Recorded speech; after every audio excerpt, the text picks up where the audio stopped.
Reo Masina sy Reo anjely Miankohoka Aminao Manatitra ny satro-boninahitra anoloan'ny Zanak'Ondry MENDRIKA INDRINDRA IANAO MENDRIKA INDRINDRA IANAO no nihavian'ny zavatra rehetra MENDRIKA INDRINDRA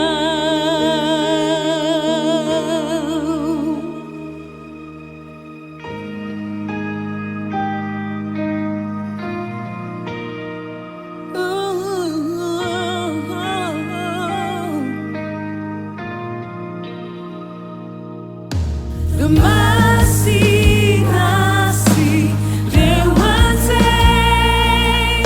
Miankohoka Aminao Manatitra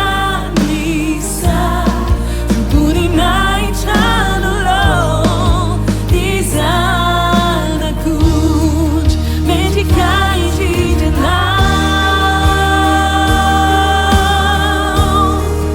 MENDRIKA INDRINDRA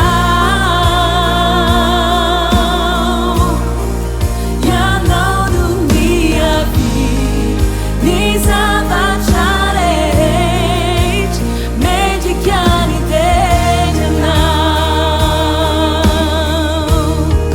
MENDRIKA INDRINDRA MENDRIKA INDRINDRA IANAO no nihavian'ny zavatra rehetra MENDRIKA INDRINDRA